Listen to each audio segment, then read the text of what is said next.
In the heart of the Valley of Mexico, surrounded by volcanic peaks and shimmering lakes, one of history's greatest engineering achievements took shape. The Aztecs transformed an unpromising swamp into Tenochtitlan, a city that would rival any in the world. This is the story of how ingenuity, determination, backbreaking labour and bold vision turned marshland into an empire.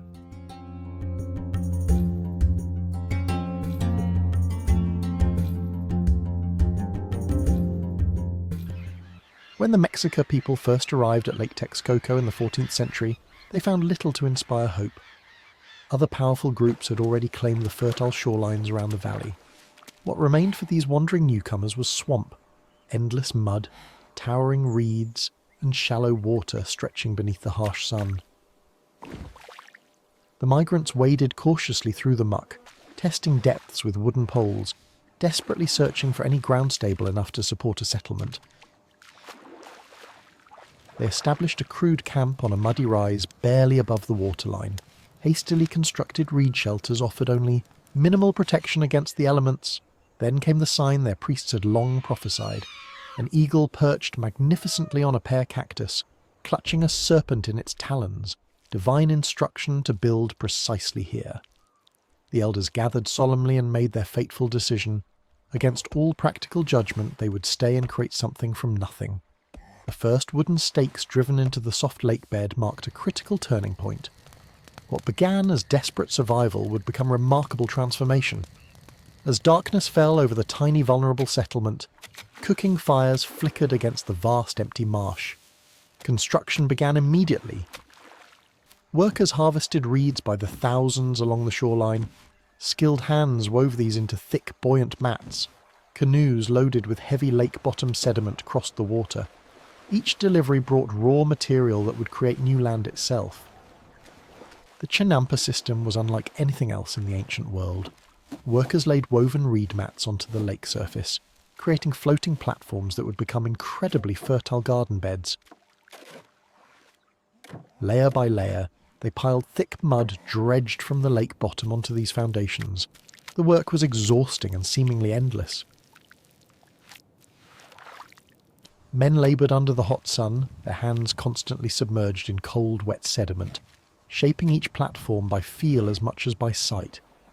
Young willow trees planted carefully along the edges would eventually send roots deep into the lake bed below, anchoring what had been floating islands permanently into place.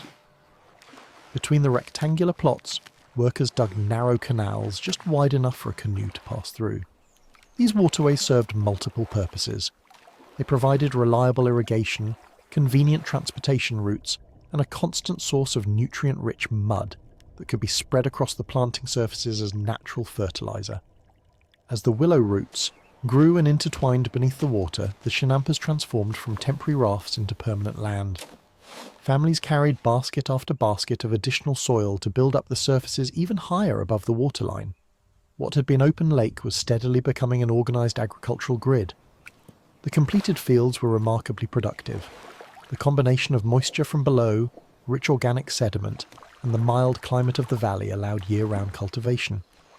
Farmers could harvest multiple crops annually from the very same plots. Each morning, workers set out by canoe to tend their gardens, navigating the familiar canal network with practiced ease. They regularly scooped mud from the canal bottoms, material constantly enriched by decomposing vegetation, spreading this black gold across their plots to maintain the extraordinary fertility that other farming methods simply could not match. The farmers developed sophisticated techniques that kept their plots producing year after year. Nutrient-rich mud scooped from the canal bottoms served as a renewable fertilizer, constantly replenished by decomposing plant matter and organic waste settling in the waterways. Seedlings were cultivated in dedicated nursery beds before being transplanted to their growing locations. This method gave young plants a strong start and allowed farmers to maintain continuous production cycles. As one crop was harvested, another was already maturing nearby. The Aztecs practiced an intercropping system known today as the Three Sisters. Maize provided tall, sturdy stalks for bean vines to climb. Beans fixed nitrogen into the soil, enriching it naturally. Squash spread across the ground below, their broad leaves shading out weeds and retaining precious moisture. Together, these three crops supported each other's growth remarkably well. Beyond the staple crops, chinampas produced an abundance of vegetables, fruits, and flowers. Chili peppers and tomatoes ripened in colourful rows. Amaranth provided nutritious grain for ceremonial foods. The variety was extraordinary for any ancient agricultural system. At harvest time, canoes moved constantly through the canal network, carrying produce toward the growing urban centre. The chinampa system could feed hundreds of thousands of people reliably, a population density that would have been utterly impossible with conventional farming methods alone. Meanwhile, the city itself continued expanding. Workers laboured to extend the island's very shoreline using rubble and stone fill. Large rafts transported heavy building materials across the lake from mainland quarries. Skilled masons fitted precisely shaped stones together without mortar, creating foundations strong enough to support the ambitious temples and palaces that would soon rise above the water. Expanding the island itself required enormous coordinated labour. Workers dumped loads of stone, rubble, and earth along the shorelines, gradually pushing the land outward into the lake. Stone retaining walls held the fill in place, and teams of labourers compacted the material until it could support structures above. Canoes and rafts ferried heavy building materials from the mainland constantly. Quarries in the surrounding hills provided tzontli, a lightweight red volcanic stone that was both easy to carve and strong enough for major construction. Masons shaped each block by hand using stone tools, fitting them together with remarkable precision. As foundations rose, the sacred precinct at the city's heart began taking monumental form. The great temple grew layer by layer, each successive ruler adding new construction over the work of predecessors. Wooden ramps carried workers and materials up the steep faces as the pyramid climbed ever higher. Lime plaster transformed rough, stone walls into gleaming white surfaces. When freshly applied and dried in the tropical sun, buildings shone brilliantly across the lake, visible for miles in every direction. The effect was deliberately impressive, projecting power and divine favour to all who approached. Three great causeways eventually connected the island to the mainland, each wide enough for 8 men to walk abreast. Wooden pilings driven into the lake bed supported stone roadways that stretched thousands of feet across open water. Perhaps most critically, aqueducts brought fresh drinking water from springs at Chapultepec Hill on the western shore. Twin channels allowed one to flow, while the other was cleaned and maintained. Public fountains throughout the city distributed this precious resource to every neighbourhood. Without this engineered water supply, dense urban life on the salty lake would have been utterly impossible. By the early 16th century, Tenochtitlan had become one of the largest cities on Earth. Approximately 200,000 people lived on the island and its surrounding chinampas. Each morning, the causeways filled with travellers streaming toward this remarkable urban centre.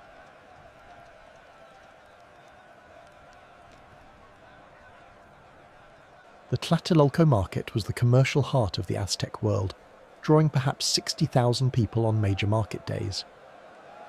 Vendors sold goods from across Mesoamerica and beyond, obsidian from distant volcanic highlands, cacao from tropical lowlands, cotton from coastal regions, and precious feathers from jungle birds. Cacao beans served as currency, their value carefully standardized. Transactions both large and small were counted out bean by bean, creating a monetary system based on a commodity that was useful and delicious. Cotton mantles of specific sizes also functioned as standardized units of exchange for more expensive purchases. Canals penetrated deep into the marketplace itself, allowing goods to arrive by water directly. This integration of water transport with commercial activity made the market remarkably efficient. Produce harvested from chinampas in the morning could reach consumers before midday without ever touching a road. Beyond the market, residential neighbourhoods hummed with domestic life. Families lived in modest but comfortable compounds, organised around small courtyards. Women spent hours each day grinding maize on stone metats and cooking tortillas over ceramic griddles, the fundamental labour that sustained households. The city maintained an impressive system of public sanitation. Human waste was collected regularly from public facilities and private homes, transported by canoe and delivered to the chinampa fields as fertilizer. This closed-loop system kept the densely populated city remarkably clean, while enriching the agricultural plots that fed its population. As night fell over Tenochtitlan, the city transformed into a constellation of fire reflected on dark water. Braziers blazed atop the great temple, visible for miles across the valley. This was a capital designed to inspire awe, a statement of power built in the most unlikely of locations. But the city faced a persistent threat from the very lake that sustained it. Lake Texcoco's eastern waters were brackish and prone to flooding during heavy rains. The solution was one of the ancient world's most ambitious projects, a massive dike stretching 10 miles. Construction required driving thousands of wooden piles deep into the soft lake bed, then filling the space between parallel rows with stone, rubble, and compacted earth. The completed barrier stood several feet above the water, wide enough for people to walk along its top. It separated the fresh western waters from the salty eastern portion. Sluice gates built into the dike allowed engineers to control water levels precisely. During floods, gates could release excess water safely. During dry periods, they could retain precious fresh water for the city and its agricultural zones. This active management of the lake environment was essential for the city's survival. The twin aqueducts from Chapultepec demonstrated similar engineering sophistication. 2 parallel channels meant water could flow continuously, even while one channel underwent cleaning or repairs. Fresh spring water travelled miles across marshy terrain to reach public fountains in the city. What the Aztecs achieved at Tenochtitlan remains remarkable by any standard. They transformed an inhospitable swamp into a thriving metropolis through generations of coordinated labour and ingenious engineering. Causeways, chinampas, dikes and aqueducts work together as one integrated system, proof that determination and creativity can overcome even the most challenging environments.